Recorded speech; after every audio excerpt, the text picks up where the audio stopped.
Switching mags!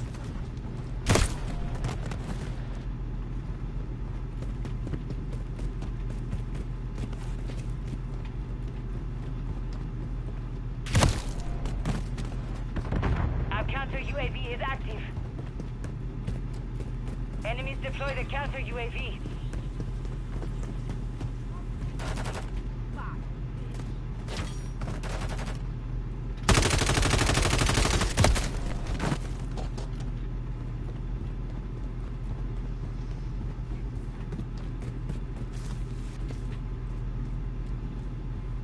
Hostile UAV in the area. Friendly UAV online.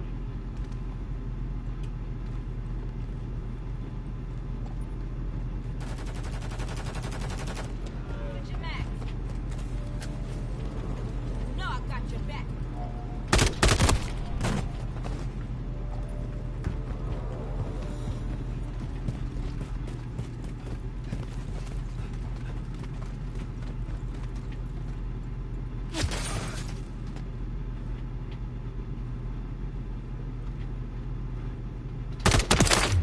Sniper's dead! Switching mags!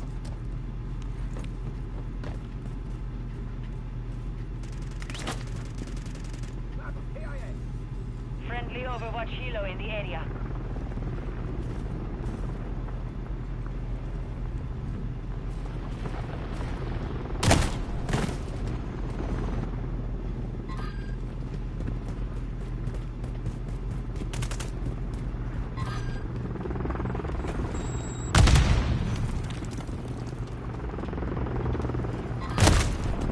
Friendly precision airstrike inbound.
One minute remaining.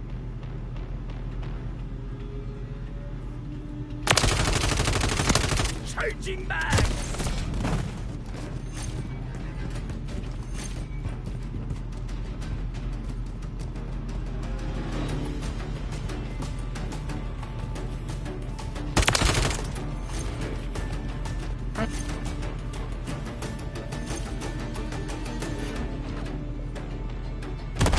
Friendly UAV on station.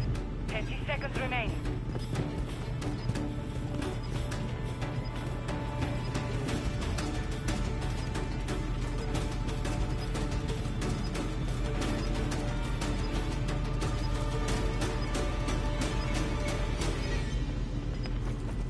Seconds remaining.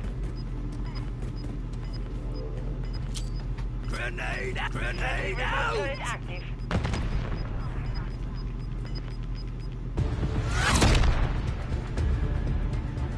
We have secured the field. Mission accomplished.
decoy!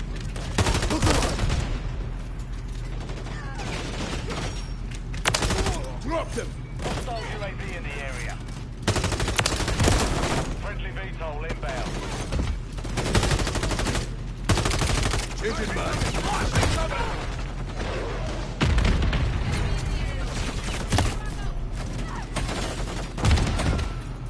I'm fading. Road grenade! Enemy UAV active. Dragon! Enemy inside the perimeter. Take a seat. Flash! Coming. Stand by. Flash incoming! Hostile UAV in the area. You can thank me later.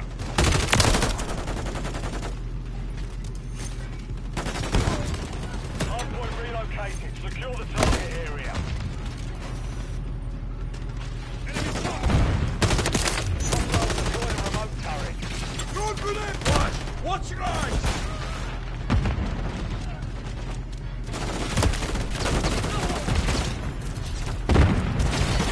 Toss a grenade! We lost the lead.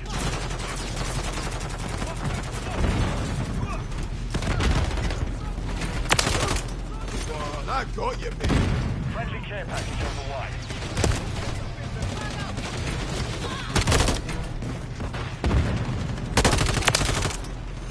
Friendly remote turret deployed. Road grenade! Confirming next hardpoint. Enemy Stand down. by.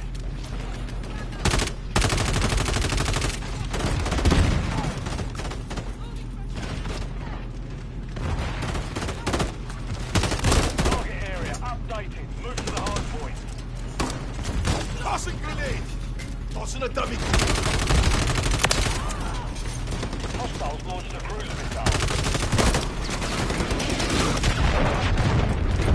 Enemy UAV active. Here we go! Dragon! Tossing a decoy.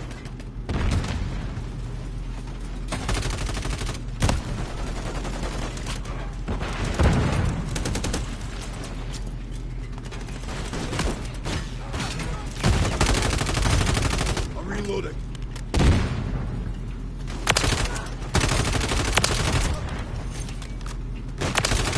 Cruise missile standing by.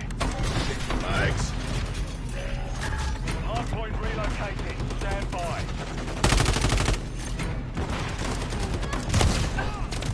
Hostile UAV in the area.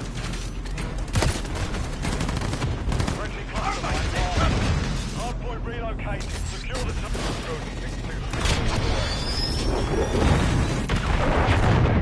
Good effect. Throw a Enemy grenade! UAV active. Tossing a dummy grenade. We're falling behind. Get moving. Enemy UAV on station. Look alive. Hardpoint compromised. Secure the area. Tossing grenade. Throw a grenade.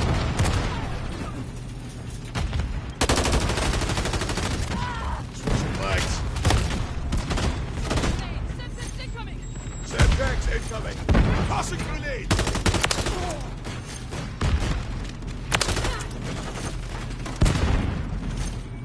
Confirming next hardpoint. Stand by.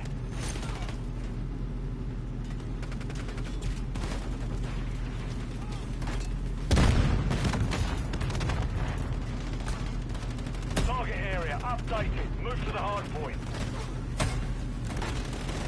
Here we go. Throwing grenade! Out!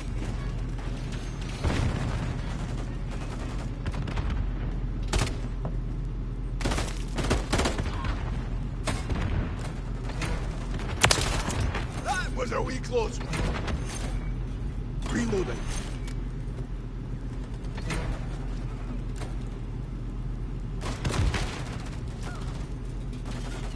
Got a field upgrade active here.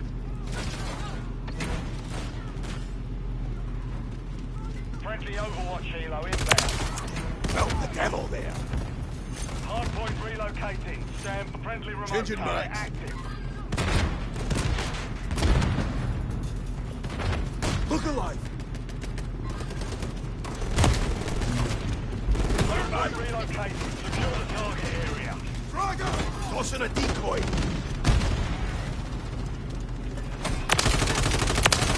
I'm reloading.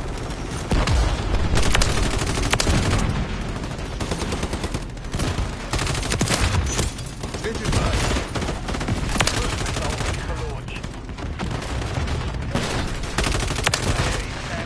Switching legs. Termite, take cover! I need medical. 아. 와. Requested close there. Target blocked. Copy that. Tiger 4 inbound. Approaching 6-2. Still inbound.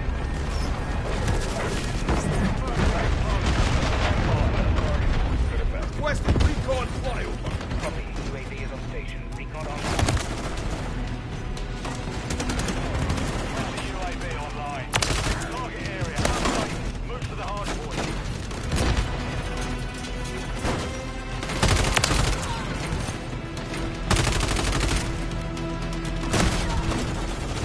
Clear back.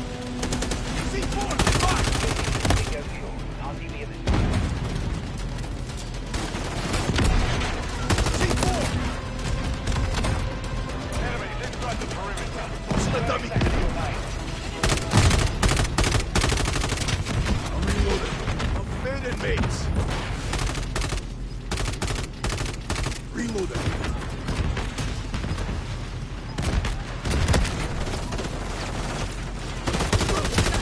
Here we go. Hostile UAV in the area. Hardpoint relocating. Stand by. Hardpoint compromised. Secure the area. Enemy UAV active.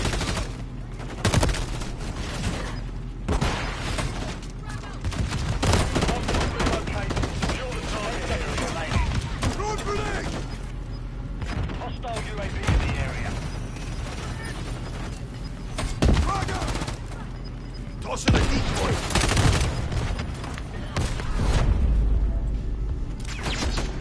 Mission failed. Return to base.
Hardcore. Hardpoint. Secure the target area. Target area located. Secure the hardpoint.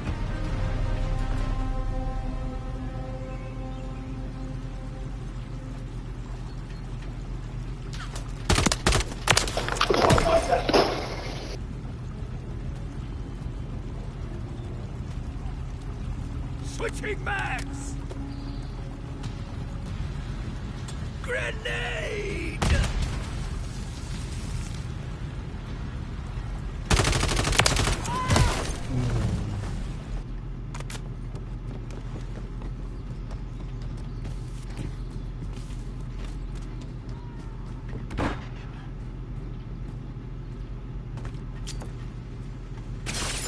Grenade out! Changing mags!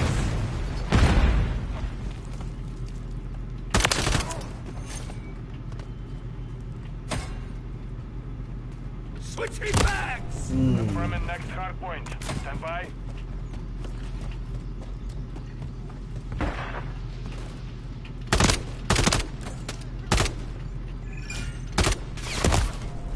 Target area updated. Move to the hard point. They were no match for me! Hostile UAV in the area.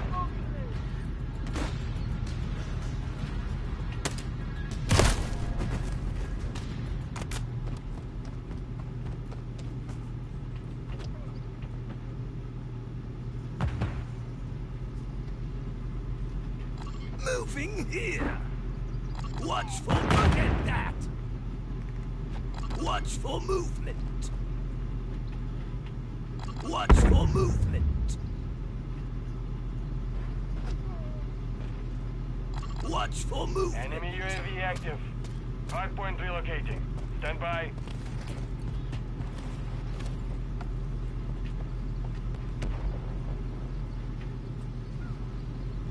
Hostile UAV in the area. Hardpoint relocated. Secure the target area.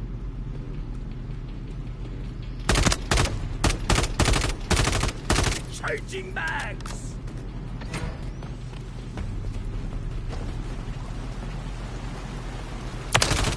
Going somewhere!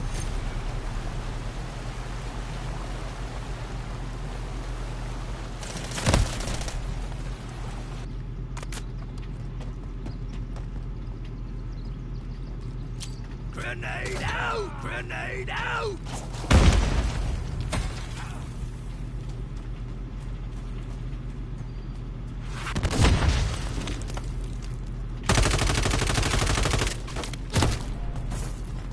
Confirming next hard point.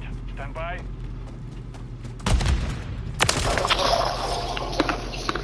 Switching mags!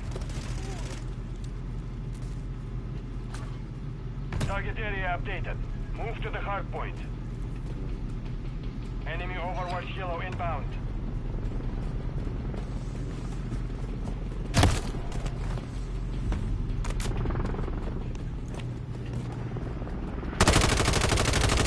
Changing mags!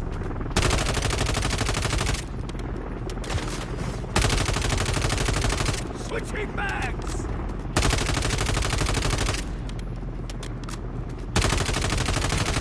Changing mags! Hostiles deployed at all sides. Switching mags!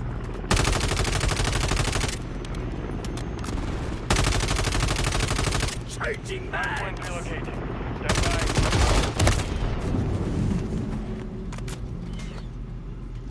Enemy UAV active. Okay.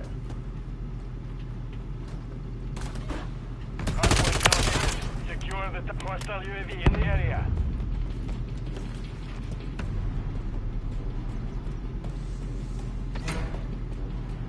Hardpoint compromised. Secure the area.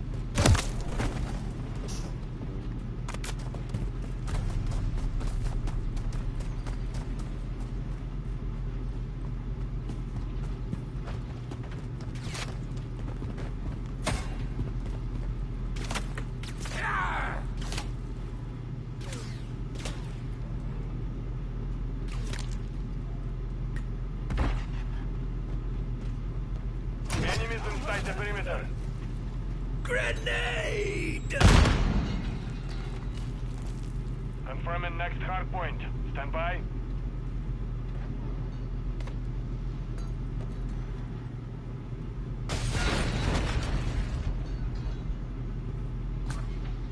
Target area updated. Move to the hard point.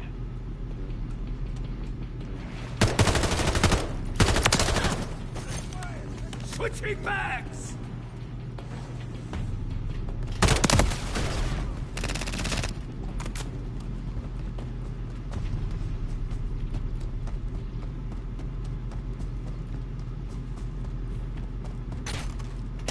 Grenade out!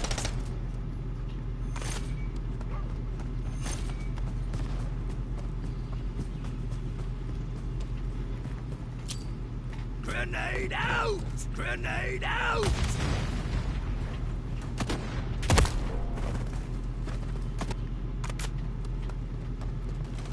Hardpoint relocating. Stand by. We're getting hit hard.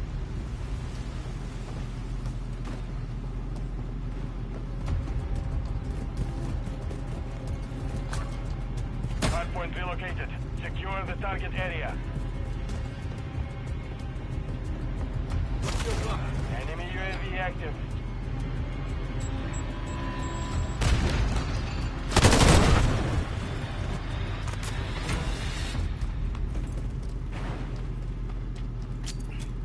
Grenade out! Enemy. I'm not finished Hardpoint yet! compromised. Secure the area. Switching mags!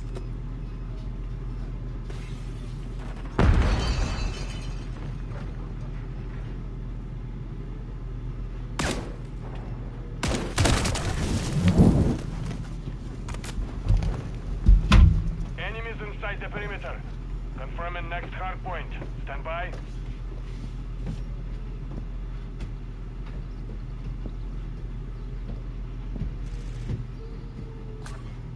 Target area updated. Move to the hardpoint.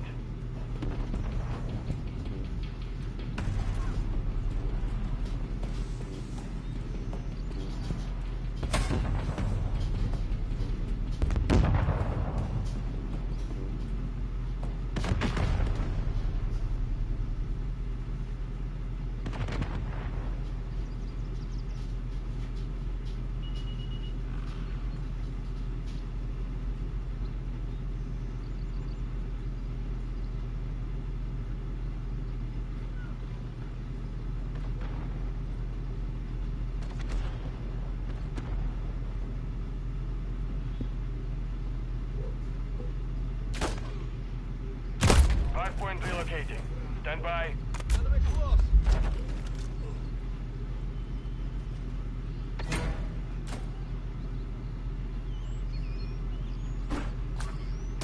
Hardpoint relocated. Secure the target area.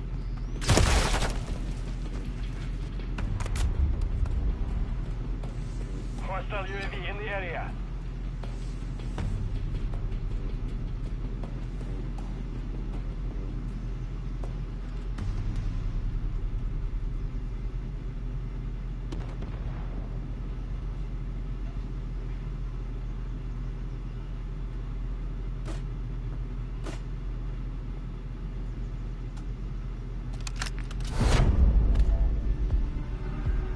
Mission compromised. We've failed.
We've lost the lead. Target down!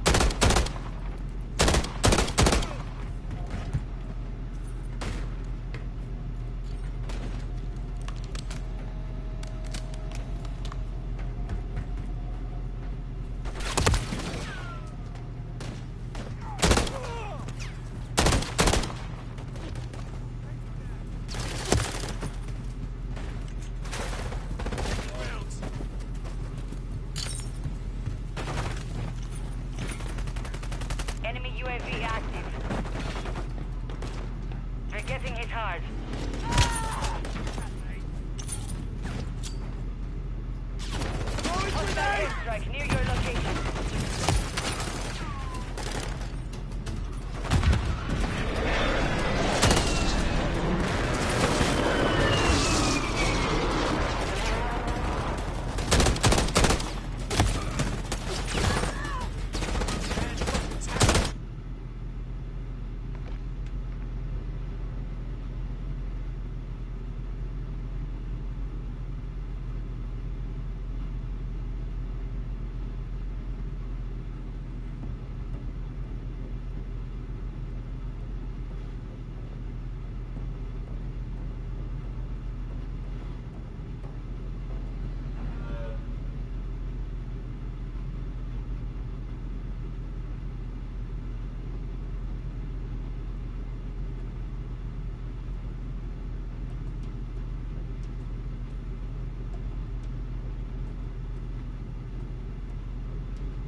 Imagine what Elgin Baylor's doing right now. How about Jerry West?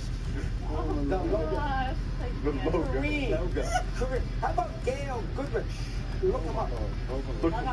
Happy Hurston. Jimmy McMillan. All right. Paul Gasol.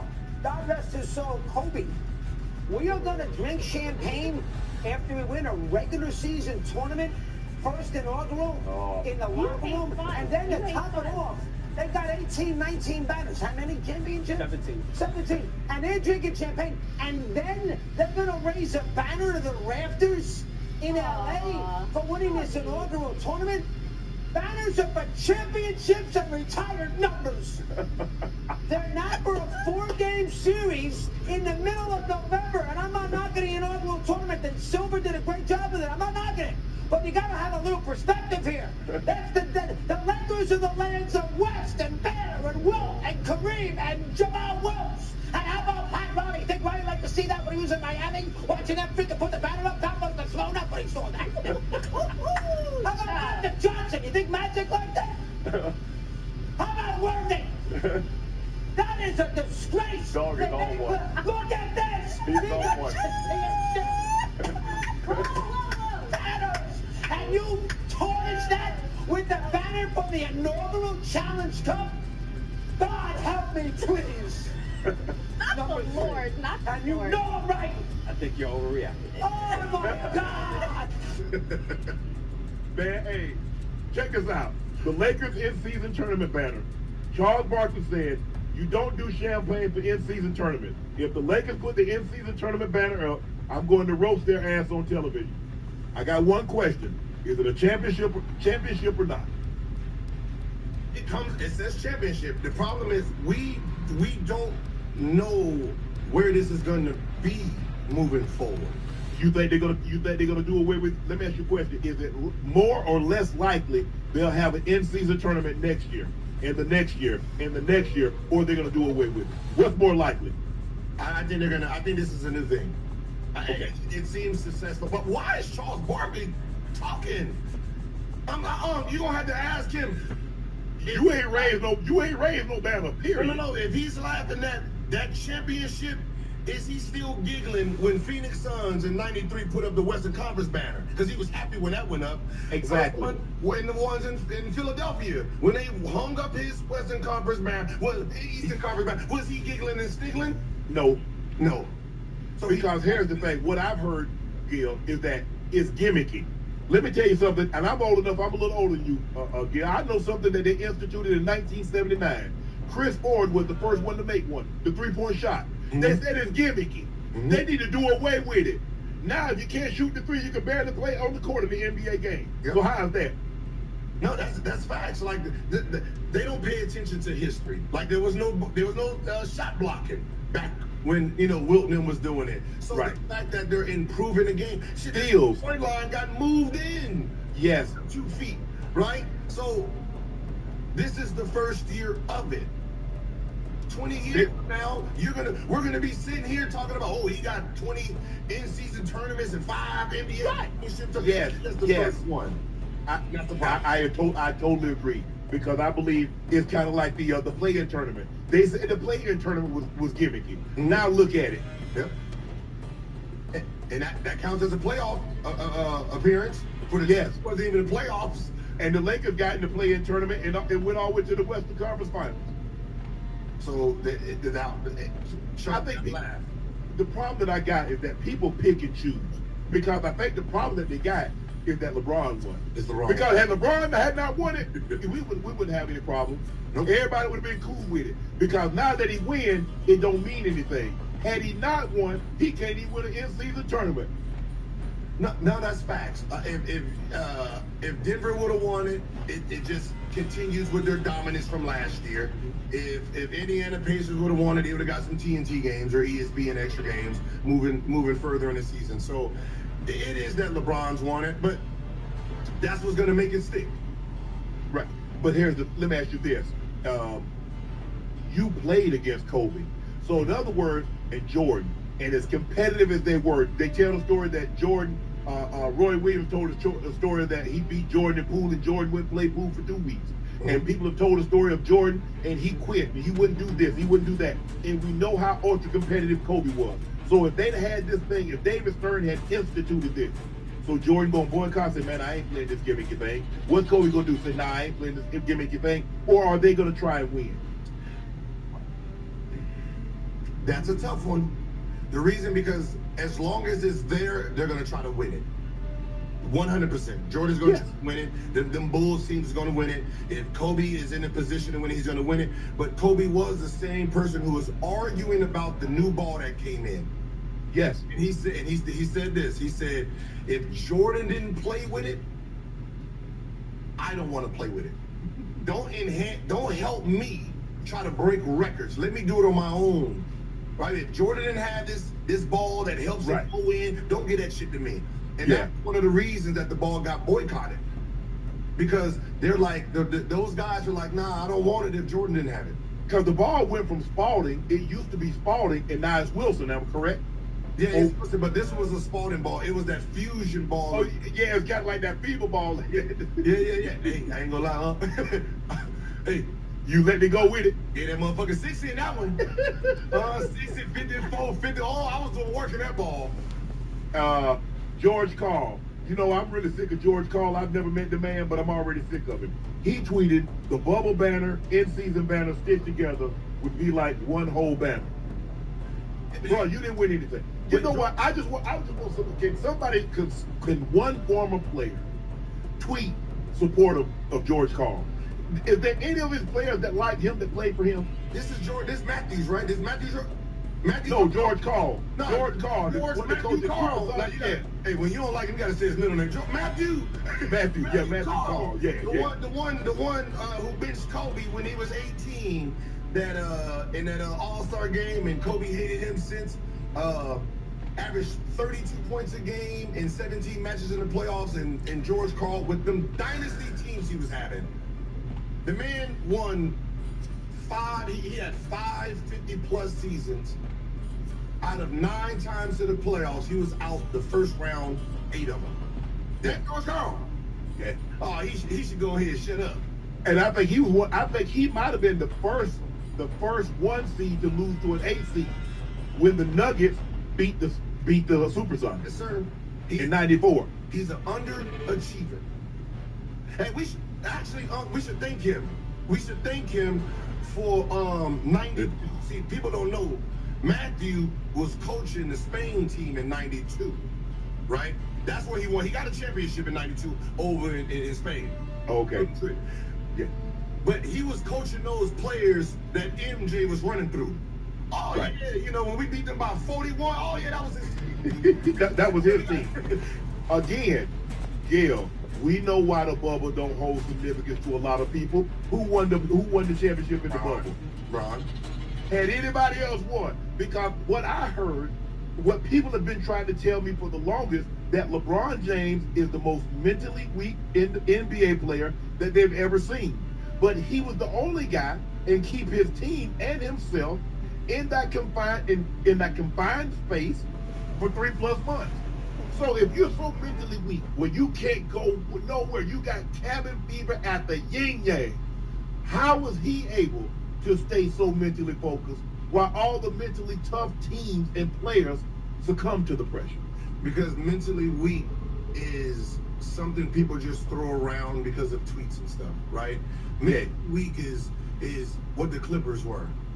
Right? Oh, I don't want to be here. Why should I go there? I'm scared. That's mentally weak when you're talking about being in the jungle fighting against players that are saying, hey, I'm just here to win, right? Right. You seen what Booker did in the bubble, right? They went 8-0, mentally strong. The guys who went there, just to go there, they were mentally strong, right? Now from there, it's about basketball.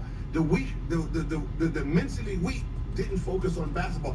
They complained about everything but the game itself. Right. Right? And that's the problem. Like, you're mad at the team who is more disciplined. That's all. Yeah, Clippers, you can be mad all you want. Clipper fans, you can be mad at you want. But your team is the one who's complaining about everything. We can't go to the strip club. We can't do it. We can't do that. That's mentally weak.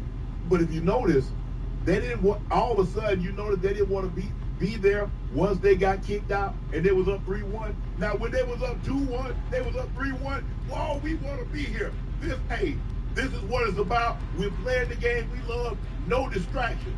You get chased down, now all of a sudden, we didn't want to be here, man. We had checked out. And we heard people saying it wasn't going to matter. So we checked out. Now, Really? I heard that. No, listen.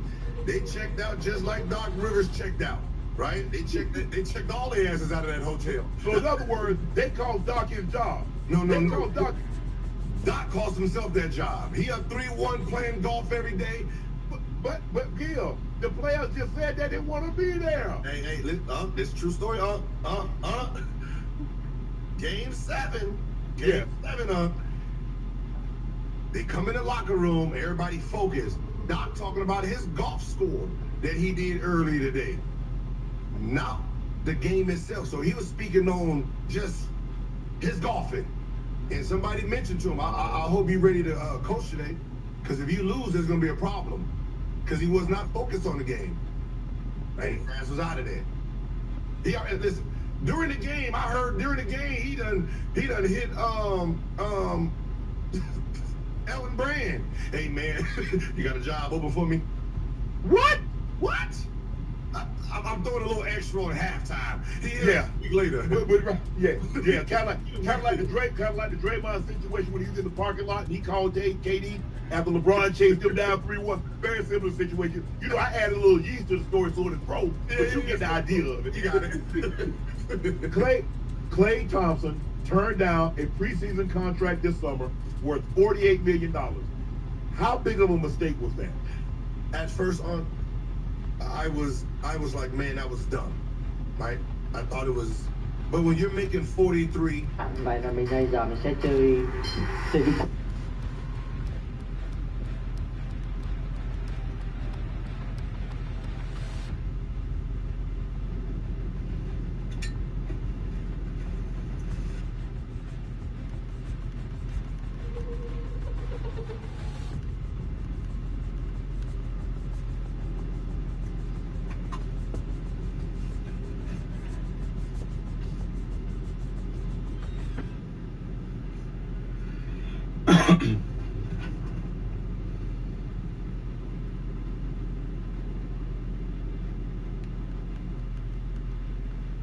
Dale me gusta.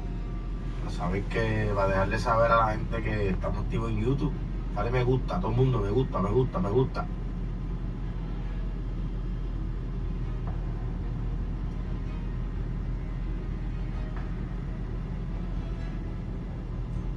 los que estén activos ahí en el super chat también, a los que se quieran activar. Todos los que se activen ahí en el super chat les vamos a mandar saludos.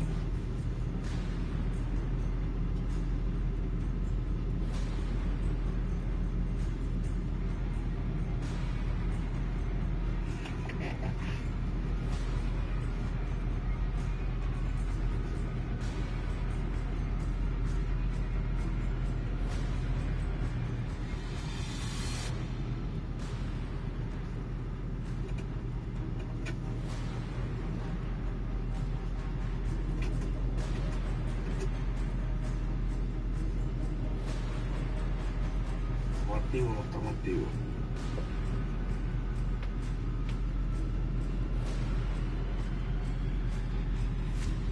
Oye, bendiciones ahí a todo el mundo que se están activando ahí en el live.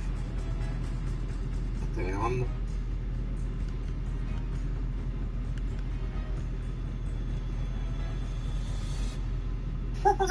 The Joe.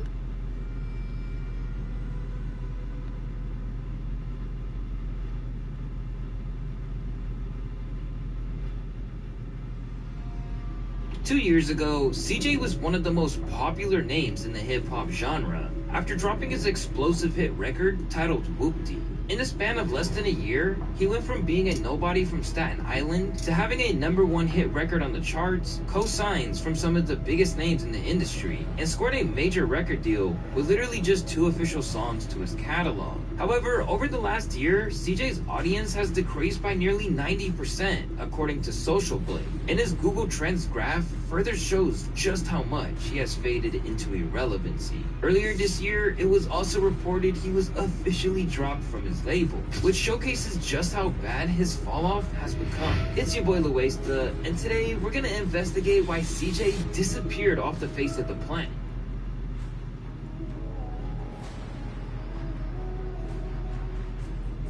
When CJ dropped his song Whoopty on July 30th, 2020, it popped off immediately, which was pretty sus for a few reasons. I mean, for one, if we use the Wayback Machine, we can see that this guy barely had 40,000 subscribers on his channel when he somehow managed to pull in 7 million views on a video. A month later, it jumped to nearly 80 million. So how did this random Latino guy from Staten Island, New York, absolutely decode the secret to going viral in the modern music era? Did he simply find the recipe to success that quickly? With rappers like Ice Spice, Chance the Rapper, and Baby Keem all being tagged with the industry plant label, naturally, people started wondering if CJ was next in line. However, is it possible to make the claim that he had just made a banger and it hit at the right place at the right time? Cause in interviews that surfaced shortly after the song's release, CJ claimed that Whoopty was nothing more than a random first attempt at making drill music. For the people that don't know, Whoopty was my first drill record I ever made in life. I never experimented with drill. I never made a drill record before that. As you may or may not know, drill music is a subgenre that was becoming massively popular in New York at the time. It's also important to note that Pop Smoke, who was seen as the face of drill music around the time CJ started blowing up, had passed away just 5 months before Whoopty came out. So there's an argument to be made that people were just hungry for something new, and it felt like the perfect moment for someone like CJ to step in to fill a big void in the drill music scene. Drill was just so hot at the time. I was like, yo, let me see what I could do on a drill beat. You know what I'm saying? I was just playing around. Like, I'm not a drill rapper. I had no intentions of being a drill rapper. Today, I'm not a drill rapper. It just happened to be I blew up off of a quote-unquote drill-based song. What makes things even all more crazier is that the beat for Whoopty was already used by Pop Smoke, King Von, and other drill rappers. So what was it about CJ's inclusion of it on Whoopty that blew it up out of proportion? Could it just be the fact that he made it more catchy and simple for the average listener to understand, making it much easier to sing along to? Or is there something that went on behind the scenes that he was hiding from the audience? The second the song dropped, it went on to become a viral dance challenge on TikTok, which could be one of the main reasons it was able to climb the charts so quickly. But something that was pretty suspicious was the fact it was also given a huge push when Cardi B played the song on her Instagram story.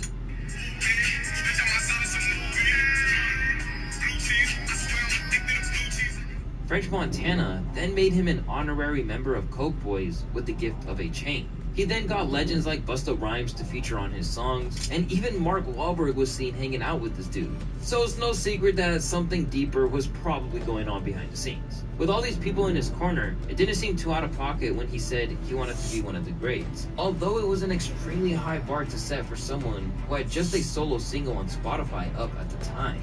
While the industry plant allegations piled on CJ, things went from bad to worse when he did this genius interview that took place on November 27th, 2020, where he went on to discuss the meaning behind the word Whoopty.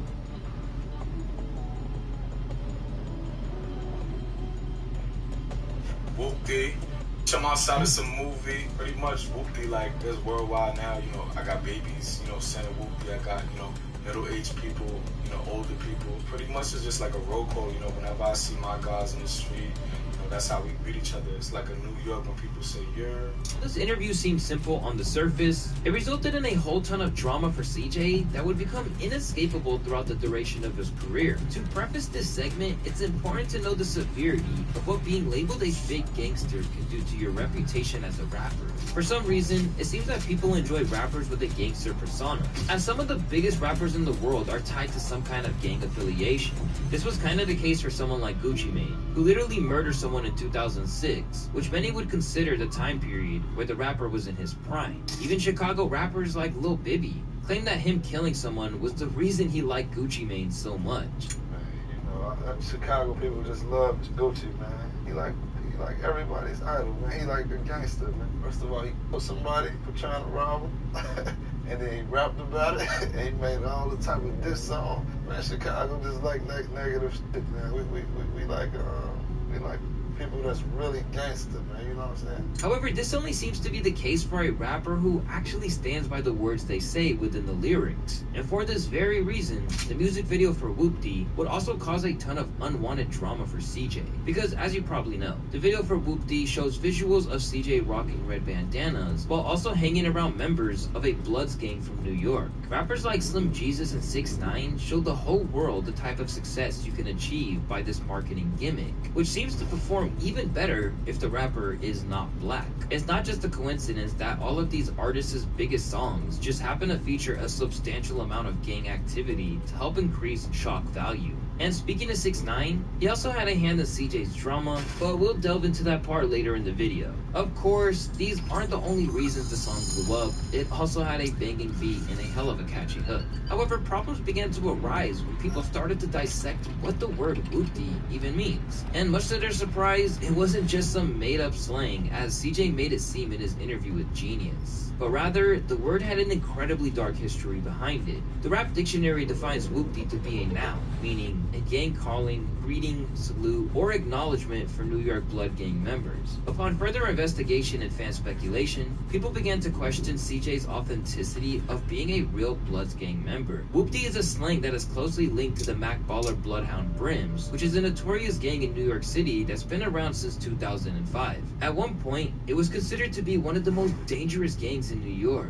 According to a post that dates back to 2014, the Mac Baller Brims were known for doing some pretty serious stuff.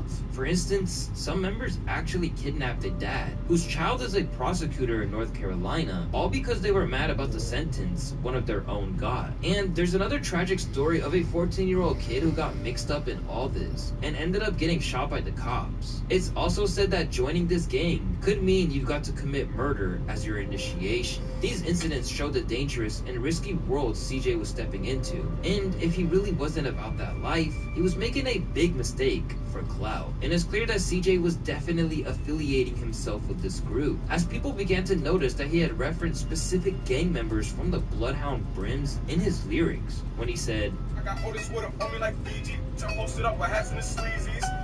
In this line, CJ is heard referencing Sleazies, which is a shout out to a New York rapper named Saz Moolah, who is part of the Mac Baller family and goes by nicknames like Big Sleaze or Sleazy. Also, when the song mentions hats, he's once again referring to members of the Brim Gang Bloods. These are the kind of details that shifted the whole conversation. Suddenly, people started to question CJ's realness. They wanted to know if he was genuinely part of a gang, or if he was just borrowing their lingo and reputation to make a hit song and grab some attention. But at first, CJ didn't back down, and was pretty sincere about not only being a gang member, but also the fact that he had simply made up the word Whoopty. Besides claiming that he and his friends invented the word, he went as far as to filing a trademark to own the rights to the word Whoopty. But this only made things worse.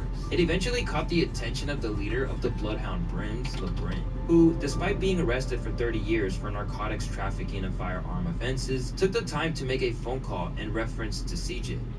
Yeah, this your boy, Latif Brim Johnson. So I'm going to take a moment to set the record straight for you. I see there's a lot of controversy over this Whoopty thing.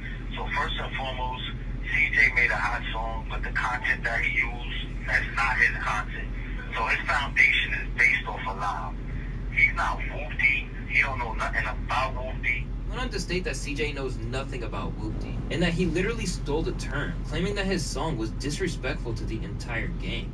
That I heard the kid was trying to claim it as something that he made or that him and his dudes grew up with. I didn't appreciate the fakeness and the fraudulent with that. That to me, like, that was some fraud. That was some budget. Like, everybody know where Whoopty come from. He didn't even understand what Whoopty is. So I was very disappointed with that situation. Very. His phone call from LeBrim had a quite severe impact on CJ's street cred, with more gang members and affiliates questioning CJ's authenticity. One user wrote a comment stating CJ owes them royalty percentages, while another claimed that New York Bloods were getting finessed. A member of the Bloods gang by the name of G5 Reels hopped on Instagram Live to fire more shots at CJ's inauthenticity. Gangster, you got around that been putting on for this shit for years, nigga. Got my bro up north for 30 years right now. Nigga, pull the fuck up right now. Pull up.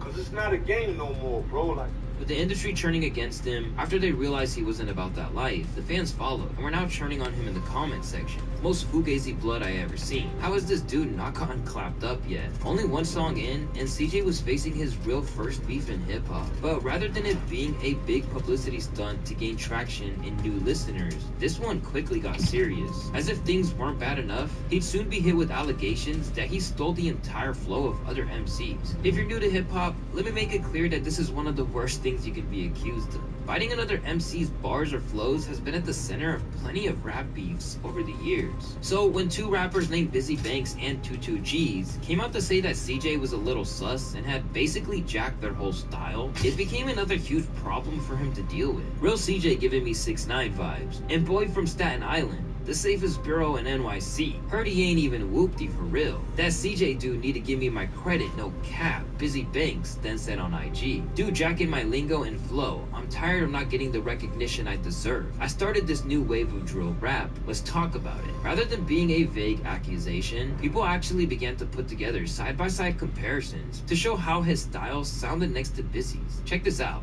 Ain't fucking no bitch, that's basic. Look at my swag, the drip is contagious. Can't fucking no hoe, that's basic. I used to run up chasing really quick. Slide, hop in the V, let's go for a ride. Wait, slide. She said she feeling the vibe. In the immortal words of Soulja Boy, word for word, bar for bar. 22 G's would then follow this up with a whoopty remix titled Goofy, where he then went in on CJ. A nigga like Hopper, he won't even need a doctor. Nigga who shot you, not even. The song went viral, racking up nearly 1 million views, and fans were loving every bit of it. In a Reddit post discussing the disappearance of CJ, some fans claimed that 22 G's diss was the nail in the coffin. But yet again, CJ wouldn't back down, and would keep pushing further into his gang member persona in a song called Hit Up, where he fires shots at 22 G's gang, the Gangster Disciples, as well as throwing up their gang signs with his hands in the video. Get you hit up, no pop, come to your block and set up shop. The song also went crazy, gaining 3 million views. However, his fans were beginning to worry about CJ, being that he was now putting his whole life on the line. Then on April 7, 2022, CJ made another bold move when he showed up to DJ Vlad to discuss the beef, claiming he would beat up 22 G's and Busy Banks if they kept dissing him. If it really came down to it, like, we could squabble, you know what I'm saying? Like, we could just get it on, you know what I'm saying? Like, if it's that serious, you know what I'm saying? Like every other week from this point on, CJ would be confronted with another gang member attempting to prove he was a fraud, going on live stream after live stream to try to clear his name, and receiving countless amounts of threats. Yo, we talking about CJ.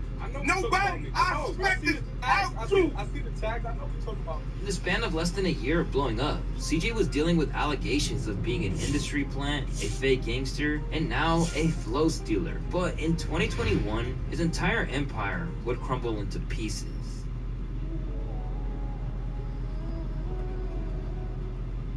In January of 2021, the table officially flipped on CJ when the Pitchfork news site published an article completely exposing him, titled, New York drill rapper CJ is nothing but a shameless ripoff. In this article, they detailed that CJ's rise to fame wasn't just some random luck like everyone assumed, and exposed crucial details about CJ that no one knew about when they claimed that his uncle was James Cruz. For those who aren't familiar, James is a high-powered executive in the music industry. During his time at Violator Management, he helped oversee the early careers of 50 Cent, Nicki Minaj, and Busta Rhymes, who, like I mentioned, gave CJ a pretty big feature early in his career. He also served as the president of Bad Boy Records for nearly 2 decades. The same Bad Boy Records that is run by Diddy and had French Montana on its roster for nearly a decade, which also explains the French Montana cosign that I explained earlier as well. You see what I'm getting at here? Having a connection like that is huge because it opens doors. James's influence could easily get CJ's music played on radio stations, giving him an advantage most upcoming artists could only dream of. Now, here's another fun fact. One of CJ's first tracks was actually released back in 2018, the same time period that 6ix9ine was dominating the rap scene with hit after hit. Interestingly enough, CJ and 6ix9ine actually teamed up for a song called Pop that many people aren't aware of. as it was only released on SoundCloud. Fast forward a bit, and that collab came back to haunt CJ. It resurfaced online and got people talking on platforms like Reddit, claiming he was an industry plant. His uncle James didn't exactly shy away from the fact that he had a hand in CJ's career either, and straight up exposed him in an interview discussing CJ's success, where he literally revealed that he came out of retirement just to manage him. And I said, okay, play me the record. They played me this record called, oh shit, you got a record. Like, you got one. Like, damn, I didn't expect that. And then, so what else you got? He said, what else I need? It ain't gonna work with one record. What you want? What you want me to do? You want to perform on Carnival Cruise Lines in 30 years? Like, you need a body of work. Looks like Uncle James could have been onto something, as that's basically how his career played out now. As you will see, he basically told CJ his future. Still, he called in some favors to get CJ positioned for success. I'm gonna help the kid. I'm gonna help him. He deserves his family. His pops called me, and I gave his pops a promise. I spoke to his moms, and I said, I got this. Get him a record. To make matters worse, James didn't even step aside after CJ was set up. He was heard telling his nephew what to reveal and what not to during interviews. Are we supposed to be talking about that? You got have 2 different album deals? Shout out to James Groove. You're already suspected of an industry plant. Allowing another man to publicly tell you what to say isn't going to help things. Even if he was trying to put his head in the sand and ignore it, that didn't mean that a change in the public's interest in CJ was taking place. It didn't stop there either.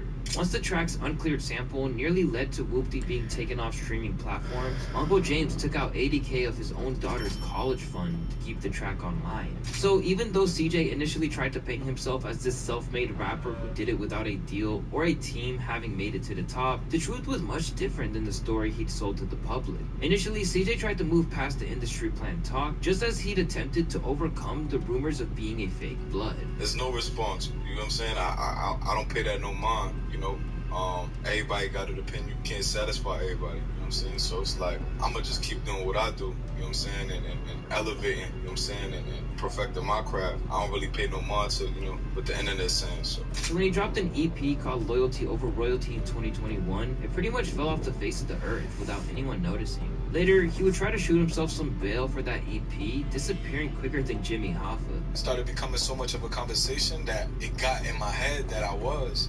So I started making more drill music. You know what I'm saying? Because I was getting so much love from that movement that I was like, I'm gonna do a whole EP of this shit. And I did. But then I realized, I'm like, yo, like, I gotta be me. And I can't get caught up in that drill shit. That shit came with a lot, bro. Basically, he tried to replicate the success of Whoopty and found that the audience that had helped make that track a hit wasn't checking for him anymore. And to make things worse, no one bought his excuses either. CJ ain't a real artist. He realized it when the gangsters started calling him out for jacking the style and ain't really about it. He faked it to be a blood, and he's a wannabe. His 15 minutes are up already. Fast forward to today, and he's still trying to dress up the fact that he chased a wave and had it backfire in every interview.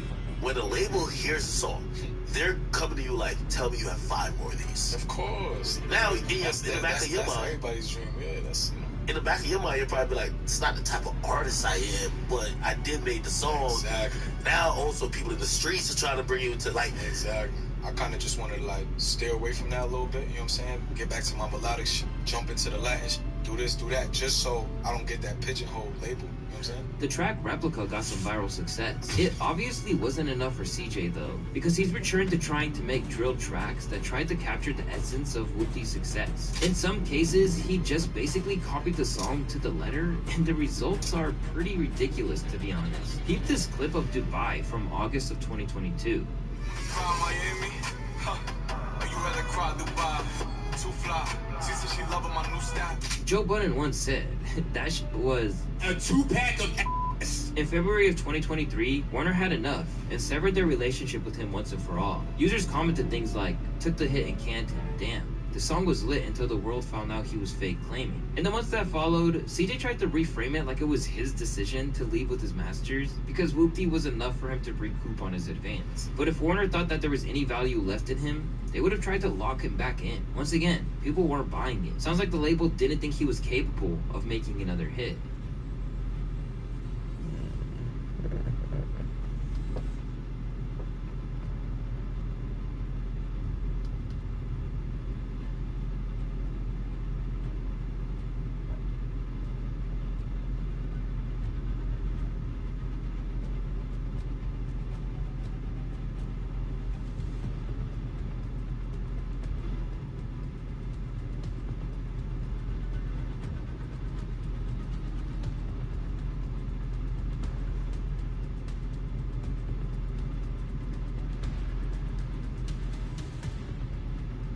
A successful rap career is but rather his obscure mullet-style haircut. The crazy part about this track is that it was originally uploaded in 2020 and went unnoticed. Mama, don't worry, you raised it. Then 2 years later, when he uploaded the live mic performance video to Painting Pictures, it also fell on deaf ears. It wasn't until 5 months after the music video dropped, February of 2023, that Pride casually created a TikTok, posted the music video snippet, and it blew up. The first clip he posted got 10 million views. The second one did over 40 million views. Bro got the Sonic haircut. Bro looked like he got screamed at. Bro's haircut was 50% off. Nobody was talking about the song, just his hair. Then a viral trend emerged of people imitating his video with something ridiculous taped to the back of their head, which could not be outdone when someone managed to get an entire airplane strapped to their head. The opening line, "Mama, don't worry," was also getting stuck in people's heads, which led to the song amassing 160 million streams on Spotify and over 30 million on YouTube. Painting Pictures shot up to number 25 on the Billboard Hot 100, and every major label got into a bidding war trying to sign him, but he sided with Steve Stout and his independent structured.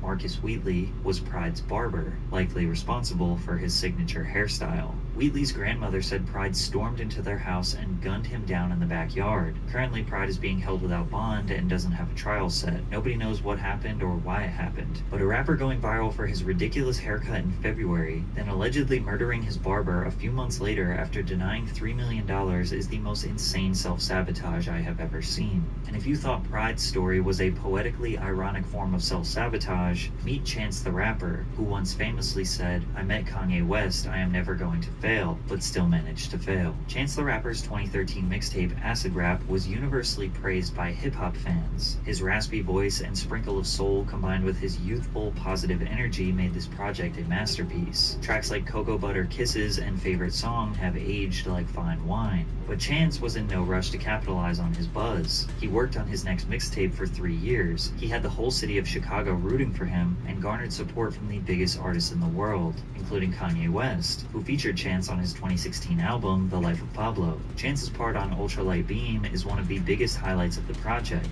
Coloring Book was his 2016 mixtape that served as the perfect follow-up to Acid Rap. Chance's cadence, soulful lyrics, and euphoric beat selection was unlike anyone else in hip-hop at the time, especially on tracks No Problem and All We Got. He earned a Grammy for Best New Artist, and some people even believed he could give Drake a run for his money, but then he blew it. And I'm gonna blow you away when you hear about today's sponsor. Lately, I've been obsessed with fantasy sports, and that's where today's sponsor comes in, Underdog Fantasy. Underdog is the easiest way to play fantasy sports, but not just football. You can make picks on baseball, basketball, hockey, UFC, and more. Just pick whether you think your favorite player's stats will be higher or lower, and you can make big money. You can make your own entry with as few as 2 picks and 3x your money, or go bigger to win up to 20x. Right now, Underdog is giving new customers a special pick for Trevor Lawrence. All he needs to do is have 1 yard to win. Here are my picks for week 13 of the NFL season, and if it hits, I'll 20x my money. I also have a special promo. Underdog is offering new users a $100 deposit match. Underdog's pick'em games are available in 30+ states, including 20 times on the record, which became a huge meme. And while his intentions were pure, the album simply was not good. I am genuinely feeling like a strong 0 on this record. Fans hated the project as well, and were quick to let him know. On Twitter, Chance would block anyone who poked fun at him or said anything negative about the album. With the influx of hate, he responded with extreme measures. I'm getting this crazy feeling that people want me to end it. These desperate tweets combined with his lazy album would lead to him canceling his 32-city arena tour, saying that he was instead going to focus on spending time with his family, which again sounds understandable, but it was a lie. The tour was actually canceled due to, quote, historically low ticket sales. According to his now ex-manager Pat Corcoran, Chance fired his manager, then blamed him for fan disappointment in the big day and underwhelming fan support for its associated tour. Corcoran would go on to file a lawsuit in November of 2020 against Chance the Rapper for breach of contract, stating that he is owed over $2.5 million in reimbursed expenses for supporting and promoting Chance's career, an additional $3 million for unpaid commissions, and 15% of Chance's net profit across all business earnings. The lawsuit also revealed that Chance started working on his album in February of 2019, which was only 5 months before it was released. His manager knew there was not enough time for the creative process that was involved in releasing an album. Chance's recording efforts were compromised by unproductive and undisciplined studio sessions, procrastination, and lackadaisical effort, which explains why there are terrible lyrics throughout this record. If you blink it, you might miss it. You gotta click it or tick it. Life is short as a midget, but mine's a little LeBron. And how could we forget? Peanut butter jelly with a baseball bat. Peanut butter jelly with a peanut butter jelly. Y'all ain't ready for the jelly, it'll break y'all back. Chance let his own ego squander his career. He couldn't just admit that he made his fans wait 3 years for a bad album that was rushed out in 5 months. And the way he responded to them on Twitter was just childish. From here, all his hype died. On the other hand, if he stepped out of the limelight to genuinely focus on his family, that's respectable. Maybe that's something we should celebrate rather than see as a downfall. But Chance wasn't the only rapper whose Twitter fingers started their downfall. In the case of OG Maco, he pretty much forced everyone to hate him because of his tweets. In 2014, OG Maco but Maco claimed he attempted to rob a cameraman named Mark Anthony Saldivar in a Chick-fil-A parking lot. Mark began screaming for help as he tried to escape. Then TK hit him with the car before getting out, fatally shooting him and driving off. San Antonio police connected TK to the murder due to surveillance footage and posted wanted signs around the city. TK saw this as a marketing opportunity, posting pictures and videos with the wanted sign. He then dropped a song called The Race on SoundCloud, which essentially told the story of him being a fugitive, robbing and killing people while on the run from the police. After filming and releasing the music video to The Race, TK was captured by U.S. Marshals in Elizabeth, New Jersey. The shockingly true story led to the 17-year-old exploding in virality. The Race secured hundreds of millions of views on YouTube, reached number 44 on the Billboard Hot 100, and hashtag #FreeTK became a movement supported by some of the biggest rappers in the game. He even signed a $700,000 record deal, but none of it mattered because he was behind bars. And in 2019, he was given a 55-year sentence after being found guilty of murder and 3 counts of aggravated robbery. Obviously, TK's downfall could have been prevented if he simply did not commit these heinous acts. But as bad as it sounds, none of us would even know about him if he didn't actually rob and murder people, then make songs about it while mocking the police on the run from the law. Rap fans glamorize this type of behavior because the music is, a lot of the time, violent and derogatory. So if you're gonna rap about it, fans want you to be about it. But the fans won't be the ones sitting in the jail cell. Pooh Shiesty is an example of someone who was heavily rewarded for his violent music. His song Back in Blood, featuring Lil Durk, was essentially a song about killing your enemies. This track would reach number 37 on the Billboard Hot 100 and secured himself as a promising new talent in hip-hop. But at this peak of his new career, he got arrested. Pooh Shiesty and his crew were at the King of Diamonds strip club in Miami, Florida. Allegedly, Shiesty had money taken from him, which led to major commotion in the club. Security acted accordingly and escorted Pooh Shiesty out of the club, but he forced his way back into the club and accidentally fired a handgun at a working security guard. Pooh Shiesty turned himself in on June 8, 2021, and had his hearing the following day, where he would be denied bond. He would later be sentenced to 5 years and 3 months in prison on April 20th, 2022. He could have easily just left the club and let others go handle the money situation, but maybe he felt the need to live up to his Back in Blood lyrics. I got my own fire, don't need security in the club. If you haven't noticed, rappers and shootings seem to be a very common trend that leads to their downfall. Tory Lanez is no different. However, many people still question if he is actually guilty of being the shooter. In 2020, Tory Lanez was at the peak of his career. His feature on Jack Harlow's What's Poppin' reached number 2 on the Billboard Hot 100 while objectively being the best verse. His album, The New Toronto 3, debuted at number 2 on the Billboard 200. He broke the record for the most live viewers in an Instagram Live during his quarantine radio show during the pandemic. However, on July 12, 2020, he was arrested on a felony gun charge while out with Megan Thee Stallion after attending a small party at Kylie Jenner's house. The public was also informed that Megan had cut her foot on broken glass. Then 3 days later, she changed her story to say that she was shot in the foot. Then 1 month later, she said this.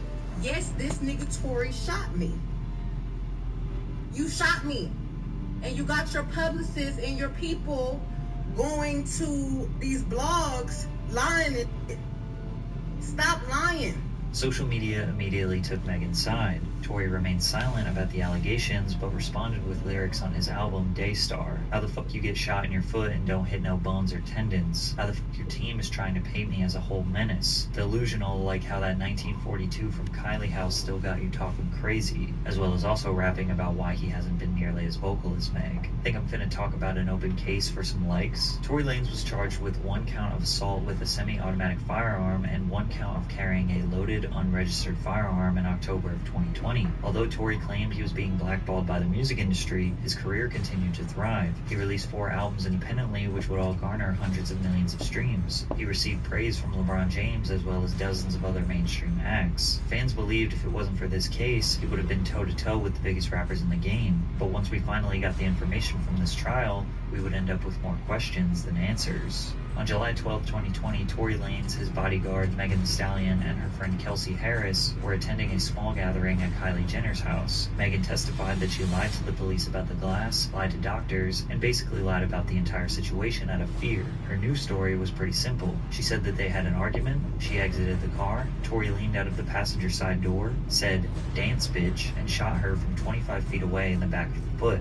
Then Tory ran up to her apologizing, and she got back into the car so they could give her a ride home. The cops arrived when neighbors reported the gunshots. Tory chose not to testify and defend himself, which he would later regret. Kelsey, Meg's friend, testified that Tory was trying to hook up with Kylie Jenner and Meg tried to convince him to leave the house. Meg was upset that Tory didn't want to leave, so she got into the car with Kelsey and drove almost all the way home before realizing she forgot her slipper and went back to Kylie's. They grabbed Tory the second time after Kylie allegedly told them to leave. In the car is when Tory admitted that he and Megan had been in a romantic relationship. Kelsey was shocked because Megan was the one who hooked up Tory and Kelsey in the first place. Kelsey also admitted that this was not the first time Meg had backdoored